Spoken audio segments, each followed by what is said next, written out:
where you are driving to grow and climb and do all of the things. And all of a sudden you get to a point where you're like, oh my gosh, I'm so burnt out and I'm so tired.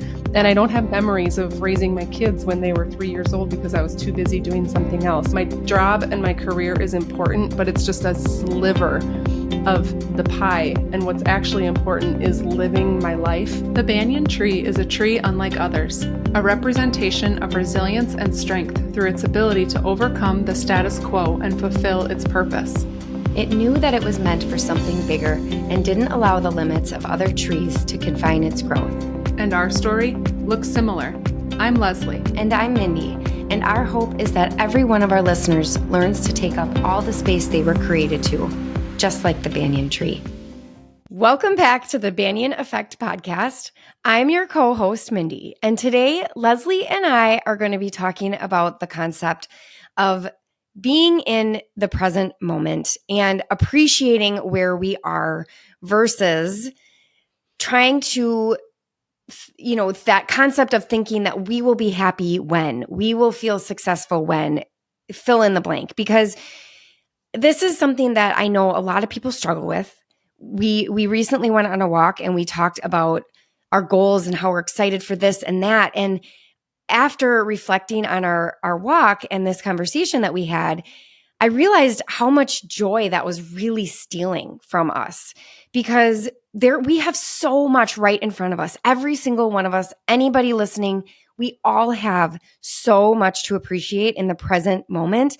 But especially if you're someone like Leslie and I, and you're an Enneagram 3 and you're an achiever, it's really hard to not get wrapped up in this idea of what's next and when will I get that and when will I have this and when will I have accomplished X, Y, or Z. And I have a really good example of what happened to me that really kind of started pulling me out of this.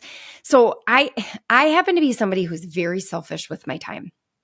I want to control my calendar. I don't know why. It's something I should really probably work through with my therapist.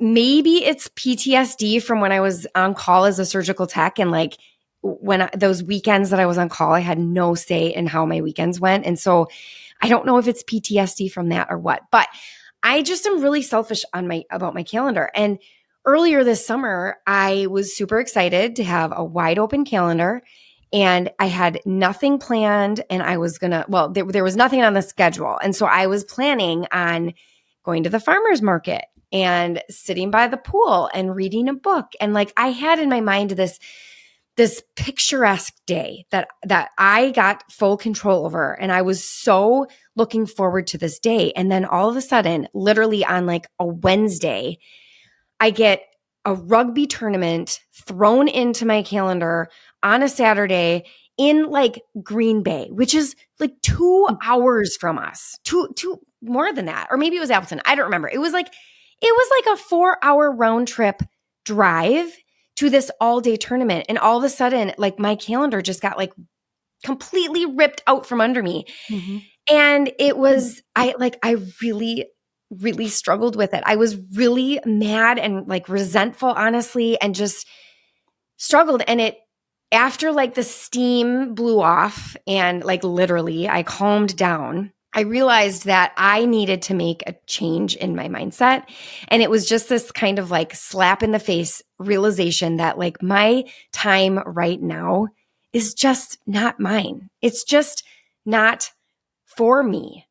And the reason for that is because I have a 12 and a 14-year-old who are very active, and I chose to have them, and I do want to create this amazing life for them, right? And so I had this self-talk, and I made the choice to change my mindset about my schedule and my calendar. And I've been working on this all summer, and I feel like I'm in a really good place now. And I just realized that we have 6 more years of this super, super busy, just on the go every moment. This is going to pop up and that's going to pop it up, because no matter how much I try to pound planning into my family's heads, 14 and 12-year-olds are just not going to plan to the extent that I would like them to. And so I just had to make a decision that I was going to accept this as my reality for the next 6 years. My time is not my own. The time that I have in the next 6 years is dedicated to my family, to my 2 kids. I'm in my teenage era, if you want to call it that, which anybody who has teenagers knows that means a lot of driving. And so what I did is I started this mental shift for myself that said that like, this is who I want to be for my kids. This is how I want their next 6 years to be. Like, this is what I want their experience to look like. And I made this mental shift that I'm going to live in the present moment. I'm going to be ecstatic for every opportunity that I get to see them go and play a sport, even if it's last minute and I have to shift or I have to cancel plans or I have to move things around. I'm going to choose to embrace it and be excited about it, because in 6 years, like everybody tells us, anybody that's got high school graduates tells you, you're going to miss it. You're going to wish you could go back, whatever. And so I'm like, okay, I'm going to take that advice and I'm going to take it seriously, and I'm going to check myself and I'm going to move into this. And so today's episode is all about like the ways in which we have a choice, and when we choose to be in the present moment, all of the benefits that brings us, and how when we don't do that, how it can really lead to burnout and just chasing happiness. I feel like an example that I have recently too is, and we've shared on prior episodes, obviously we both just built houses, and in that transition from selling one and coming here, we had to live in an apartment for a short amount of time. And I remember actually being a little bit excited to go live in an apartment for a little while. I think a lot of people thought that we were crazy and they could never do it, but I was excited just for the simplicity of it. I mean, you just got done talking about when you are in your raising teenager era, you are going all the time. And they stay up late. And so like, it's this constant, you're always in it. Yeah. I'm like, when your kids are little and they go to bed at 8:30 and then you have those like few hours, like none of that exists anymore. So it is just go all the time. And so I remember looking forward to going to an apartment and enjoying just the simplicity of life. Like we didn't have lawn maintenance. We didn't have house maintenance. We were going to have a lot more money than a mortgage payment and like all of these things that we were looking forward to. And as soon as we were in that apartment, I was like, this is terrible. I hate it. I hate every second of it. I want this house to be done. And I couldn't get out of there fast enough. And that was 9 months of our life that I just wished away. And now looking back on that, and again, now we're in the new house now. And I'm like, oh, I kind of long for a Saturday when we don't have to take care of a whole house and mow 3 acres of yard. And so it's like, you have this different perspective once you're out of that and looking back on it being like, oh, I should have just enjoyed that time there. And yes, I didn't have these other things but I had all of these things and I should have enjoyed those in those moments. So it's similar to what you're saying about your kids too, is like when people give us the advice of like, enjoy this time, you're going to miss it. It's like almost exactly the same concept of like, yeah, you don't have a free Saturday, but that's coming. You can enjoy that when that comes. Right now, enjoy this moment. And so that apartment story is almost exactly the same, where it's like, I should have just enjoyed that time. I think about wishing away 9 months of life like that. Life is fast enough as it is. We shouldn't be wishing that time away too. So that, again, looking back on that experience, I'm like, being present in those moments would have made those 9 months a lot more enjoyable. Yeah. And I think the important thing that we want to cover today is how you coexist with those big goals, whether it's building a house or whether it's just, or having your own free time or whatever, the new job or your business taking off, like whatever. How do you coexist with having goals and setting goals and going after those goals, but also being grateful for what we have? Because if we are constantly looking for the next thing and striving and like being like, I can't wait for this, I can't wait for that, our joy is stolen, and we end up with regret of how we spent our time. And so why does that matter? Right? So there's a huge emotional impact on neglecting the present moment in favor of like our future ambitions. Mm-hmm. And again, we're Enneagram 3s. We are achievers. We thrive on success and like going. But we're also, I know I am currently realizing finally at 42 years old that that's damaging me. It's making me, I think that to some degree, so my therapist talked to me a little bit, like there was a period of time where I was actually like concerned about my lack of memory from younger years. And he said, yes, maybe there's something there, but sometimes it's just that like people store things differently. And I have reflected on that a lot. And I think that one of the things is like, if you are constantly in this mode of what's next, how do I get there? How fast can I get there? Like constantly doing that. Like I'm not even present enough to absorb what's around me in order to like make memories. Right. So it's like, I sometimes rack my brain about like trying to like bring myself back to when my kids were like little, I see a picture and I like want to remember that moment. And it's like, sometimes when I go back there, I can't remember the important things. I don't actually have the memories, at least at the surface of my memory, of like the really important things like with my kids and their ages and the funny things they said and did.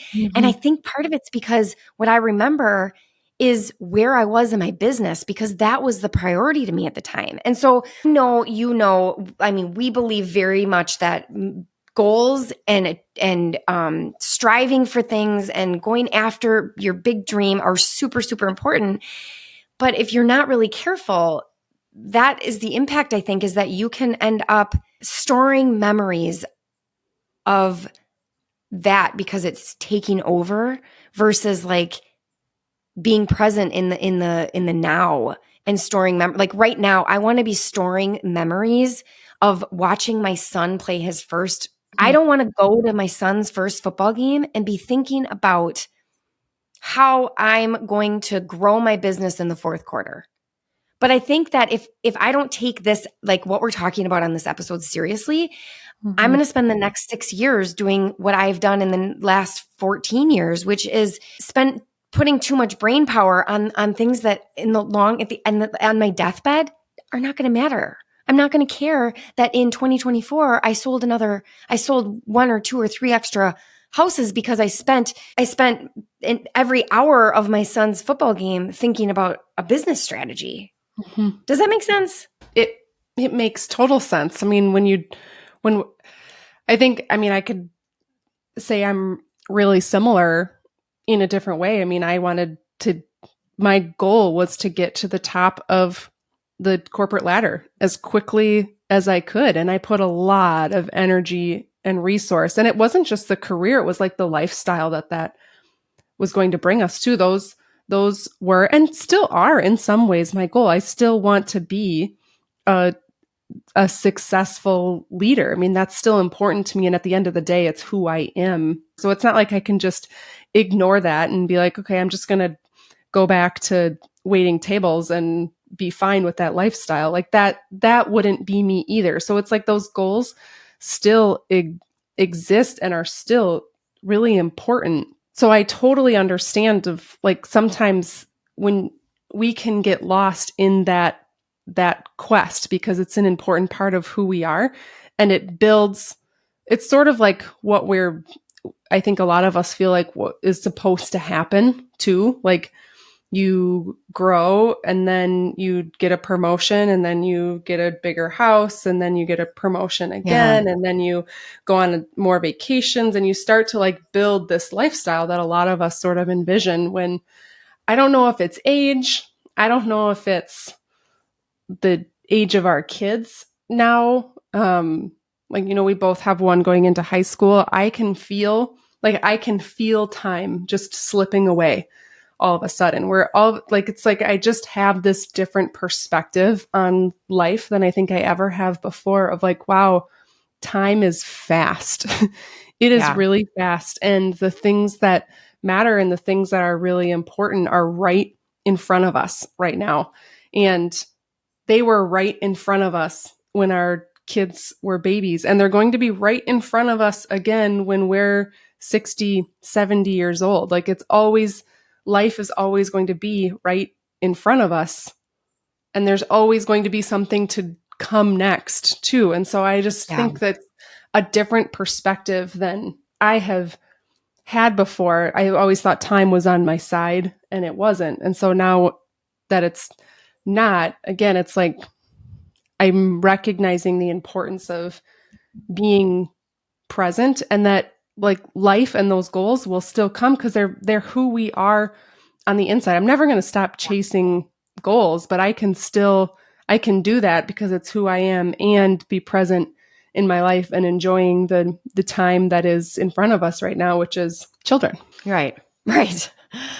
I know. And balance is key, because if we don't have goals, like if we're living too much in the present and we don't have any goals, that's going to lead to stagnation. So, you brought up being a waitress, waiting tables. Like there is nothing wrong with being a waitress and waiting tables. However, if you don't have some sort of goal still of like being the very best, or maybe it's to like one day be as a waitress at like a Michelin star restaurant, or, so if you don't have goals, you will end up just stagnant. And that's where we have to find the balance, because we as humans, we are designed to grow. And there are desires planted on all of our hearts, because there is a bigger purpose for all of us. And so finding this balance is key. And so we have to find this middle ground, and hopefully that's what we can help our listeners today with, is finding,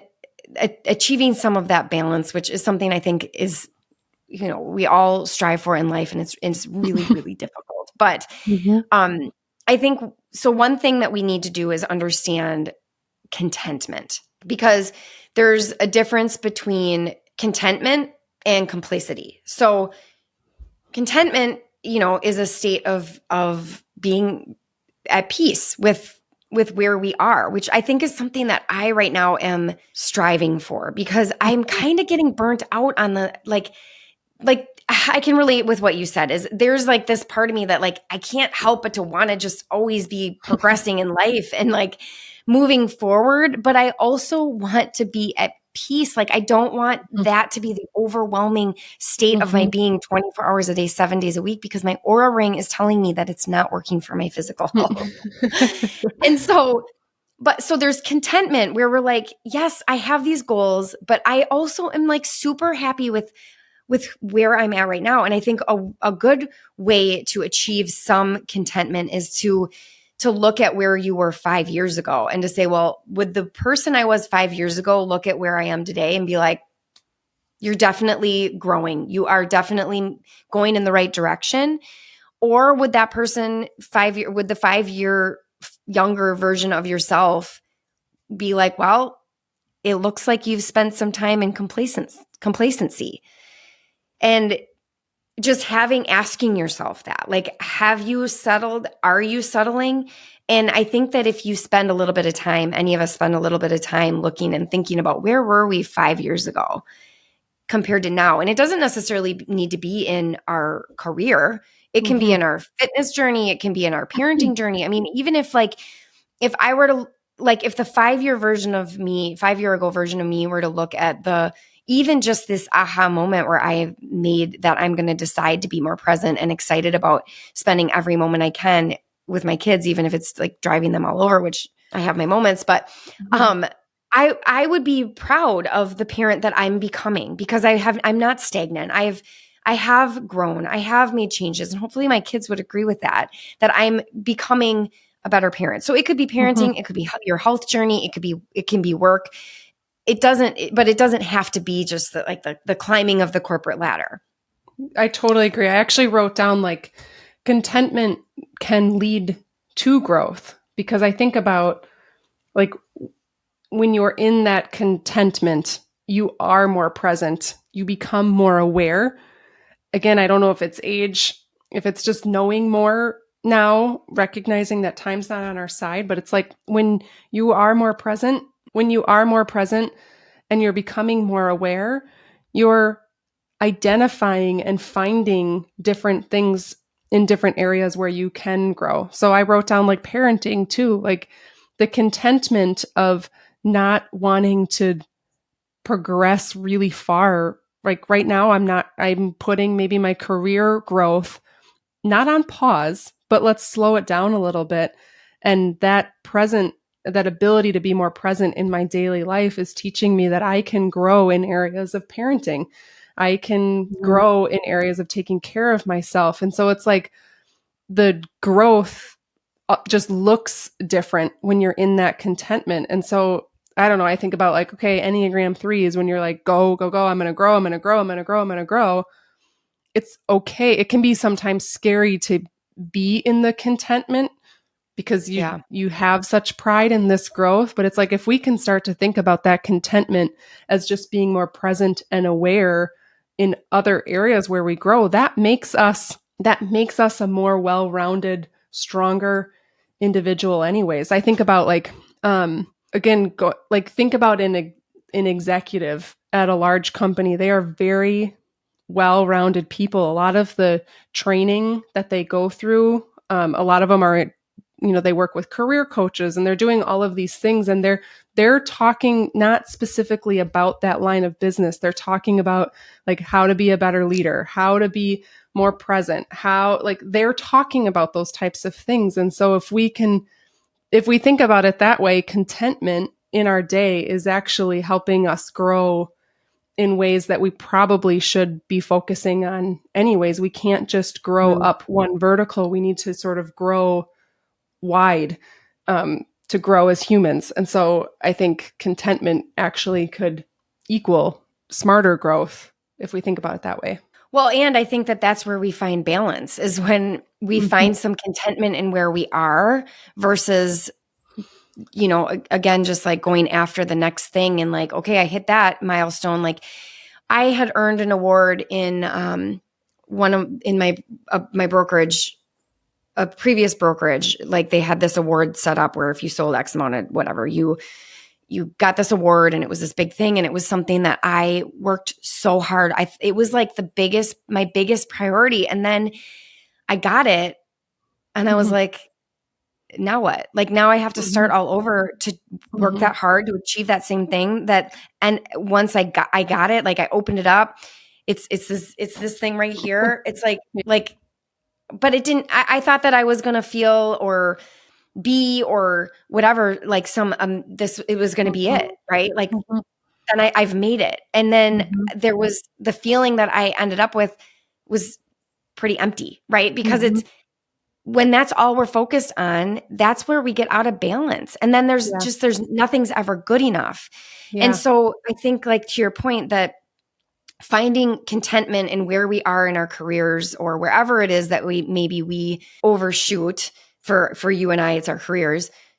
It helps us find that balance. And all of a sudden we start realizing that, like, wow, that my career is not the end all be all of life. It's not the purpose of life.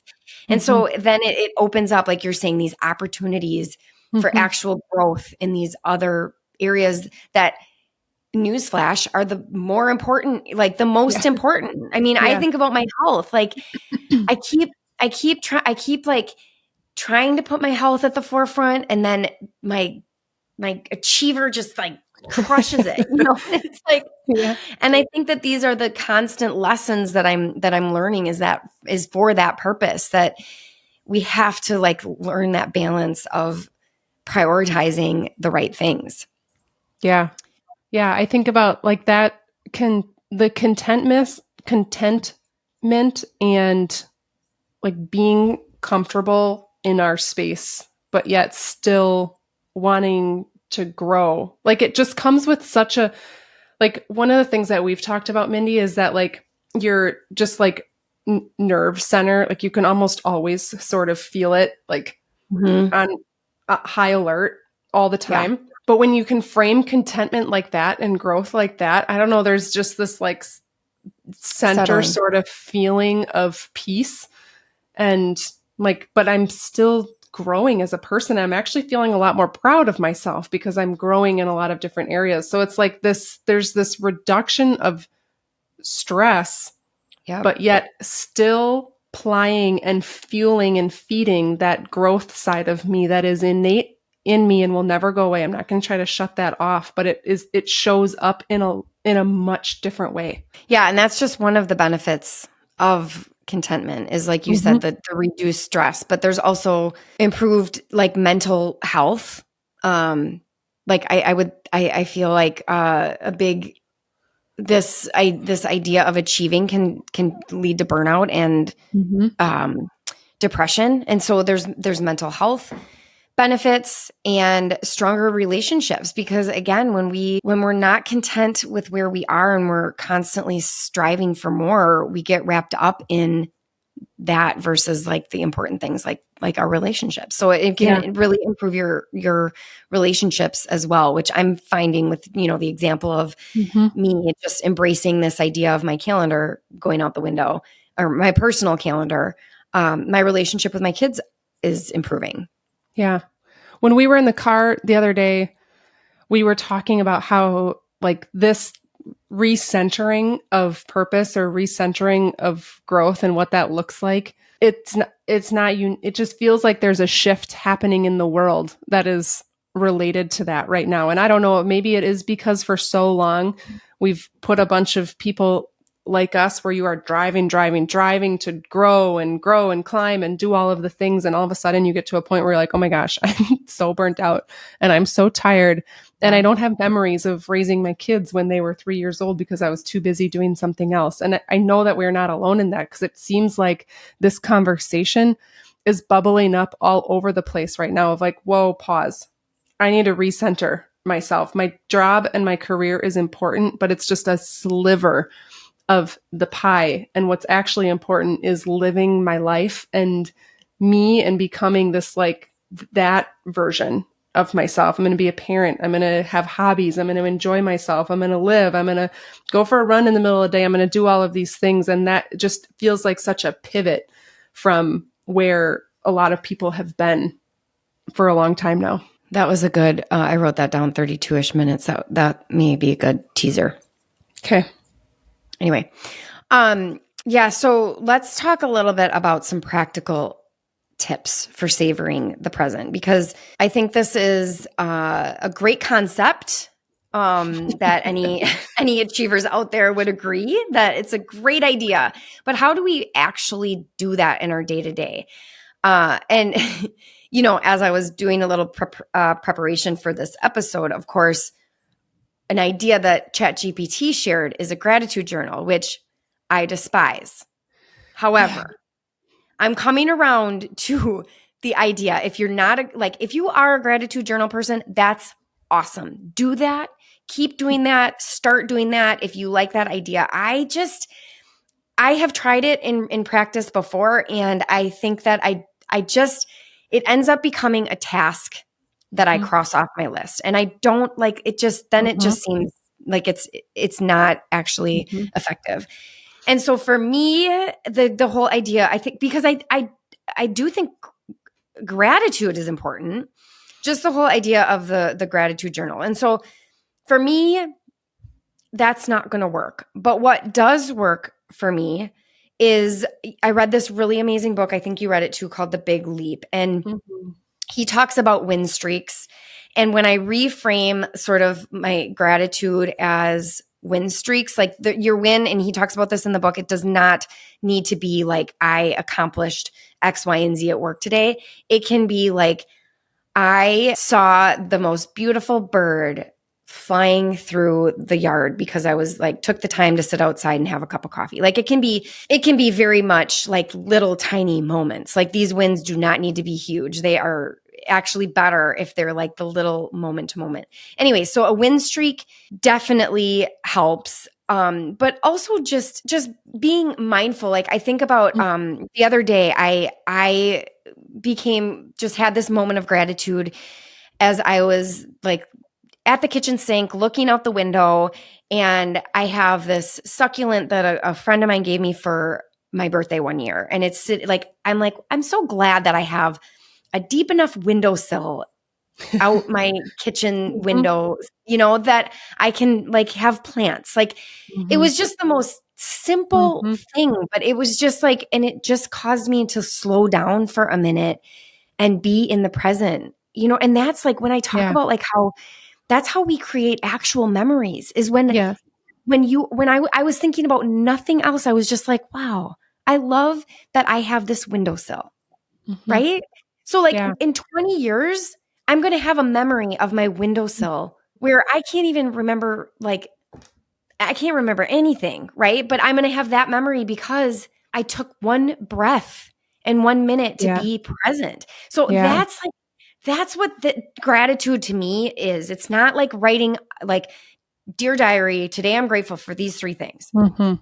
It's like more practically in your day-to-day, like just taking a pause and being like very, very present. And so that you're like actually recognizing these things in your life. The other day, my son came I was getting ready and my son came into my bathroom and he's like, wow, he's like, you just have the best shower. And I was like, we do have a really nice shower. Like, and so I like literally, that's why it made an impression on me. I still remember that conversation right now because I took that minute or that second that he said that and I like recognized, heard what he said and agreed with it. Was like, you know what? We do have a really nice shower. Like I'm grateful for that shower. So for me, that's what like this idea of bringing gratitude into our lives, that's what it means for me. Yeah. Yeah.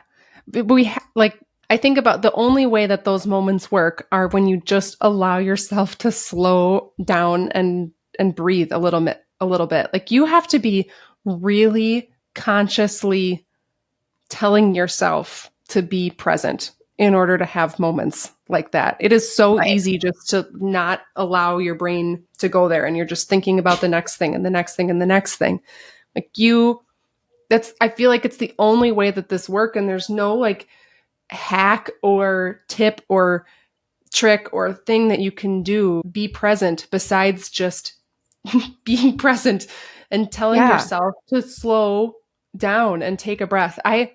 When you were sharing that story, I was like recalling very vividly this time when my oldest daughter, Mia, was little. I mean, probably 3 or so. And we were out on a walk in the summertime and she like literally stopped to smell the flowers. And she was so excited about these little flowers on the side of the road. And I remember being like, oh my gosh, she is being present and recognizing and stopping and smelling these flowers on the side of the road. Holy cow, it just started pouring outside. I know. And I have like stuff outside. I did not know that was coming. No, me either. Me either. While you were talking through your example, I was recalling a really vivid memory of going on a walk with my oldest daughter when she was just a baby, like 2-3 years old, like freshly walking still. And I remember going on this walk and we were on the sidewalk and there was these flowers that were kind of growing over the sidewalk and she stopped. I think I took a picture of it because it was just the sweetest thing in the whole world.